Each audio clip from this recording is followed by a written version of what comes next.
during the winter of 1990 in Passaic, New Jersey. Carmen Rojas decided to take her young sons, leave her boyfriend of 2 years, and try and start over. But she would soon discover that in looking to the future, the past could not easily be left behind. On March 19th at around 9 a.m., 24-year-old Carmen was on her way to her first day of the computer course she hoped would change her life.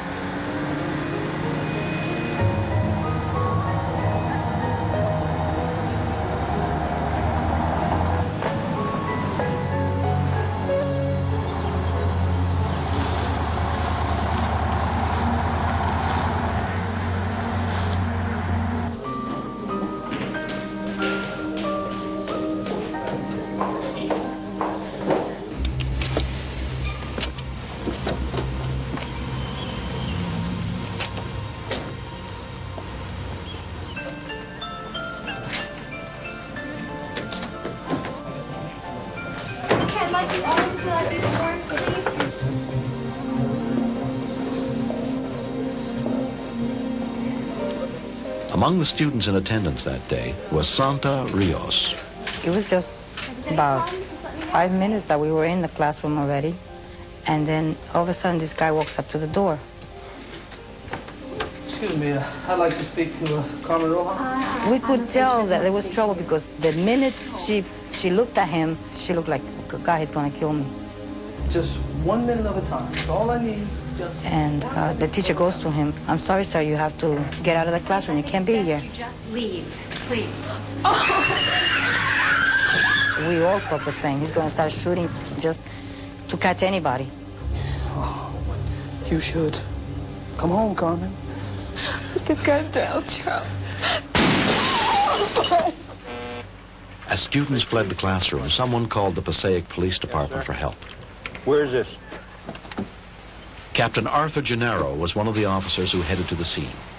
It started to go through my mind that it was a very good possibility that this actor was the same person I had 3.5 weeks prior, when I was able to disarm him while he was holding a .38 caliber revolver to his head and threatening to kill himself.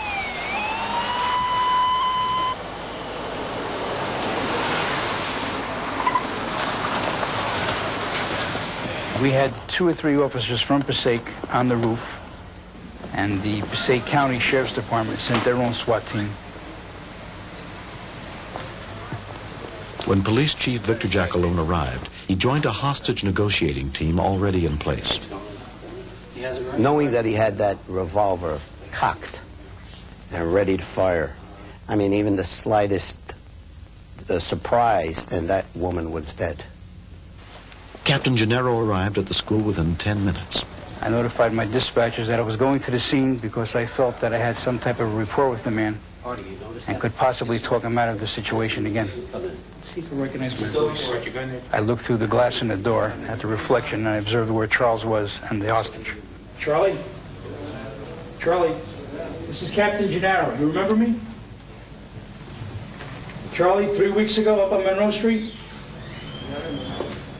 Charlie, can I come in and talk to you? Be careful. Be careful. By yourself? Yep, by myself. Charlie, I'm unarmed. I want you to know I'm unarmed. Charlie, can I come in and speak to you? Okay. I was very well aware of the danger, but when you're in a situation like that, you just try to keep that behind you and concentrate on getting his attention and hoping that he'll listen to reason.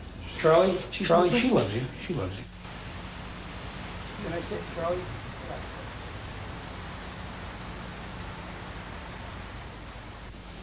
Okay. I'm unarmed. I came in here willingly to help you and Carmen out. Okay. Okay?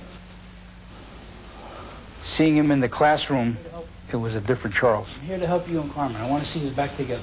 He was very nervous. He was sweating. He seemed to be confused. He was scared. He was angry, unpredictable. Charlie, you have to talk. She's not going to talk to you facing down the barrel of a weapon. Okay, relax. Nobody's going to hurt you. Charlie, listen to the door. Get away from the door, please.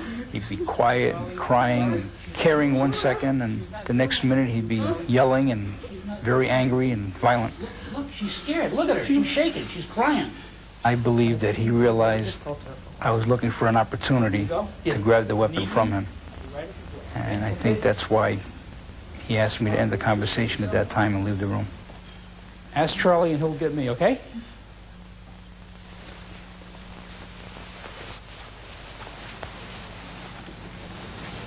Totally different person from the way he was 3 weeks ago. My thinking was just keep on talking. As long as we're talking, everything's going fine. County investigator Jerry Robbins was called in to negotiate when they heard he knew the suspect personally. Charles was like a brother. He was really like a brother to me. Whenever I needed help, he'd race out and give me a hand. I was thinking this was a friend that I'd known for 18 years that I might possibly lose because he had gotten out of control.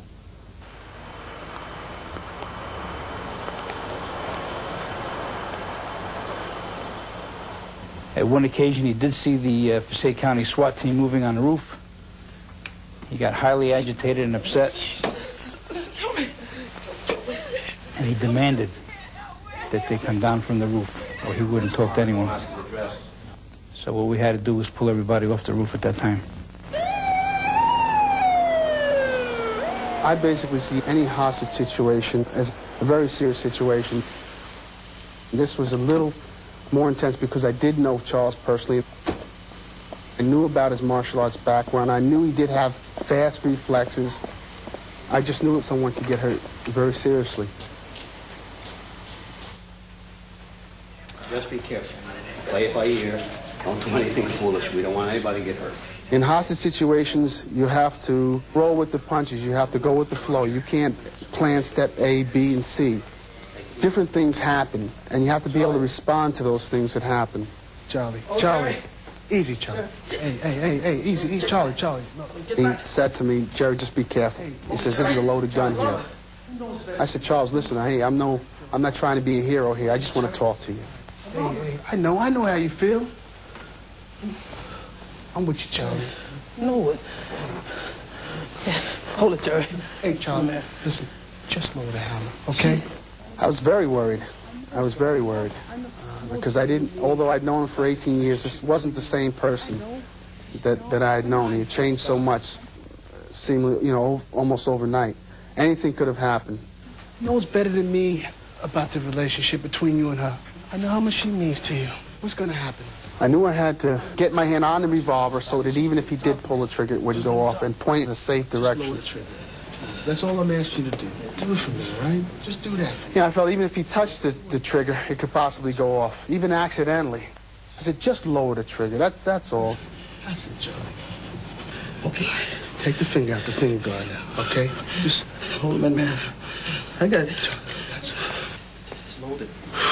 Get out of here! Get out of here! Hold it, man! Hold it! After I passed the weapon back and Charles hugged me, he was kissing me, and I told him it was all over. He said, yeah, okay, I know. I see on the, I know, I'm okay. He said, I'm okay. Only thing I can do was to get up out that chair, and I ran. I ran out that classroom. The only thing that was in my mind was to run home. I thank God for Jerry, because he didn't have to come in there and risk his life like that, because he risked his life. If Jerry hadn't came in that day, I believe that Charles Lee would have killed me. He would have shot me and killed me, because that was his intent to do.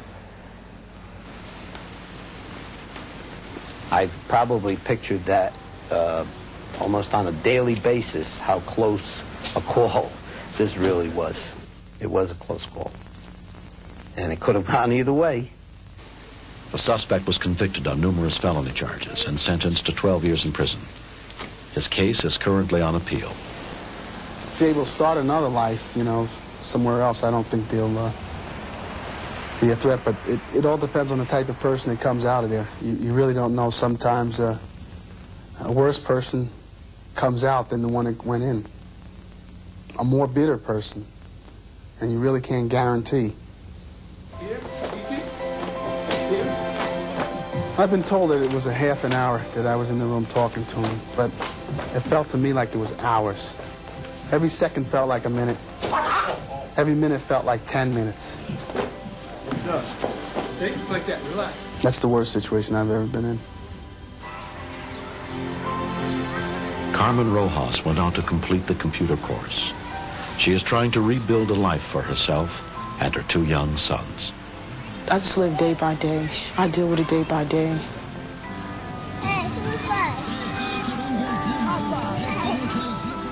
My advice to these women in the situation I was in, that where you have a man beating you, you should tell somebody what's going on in your home.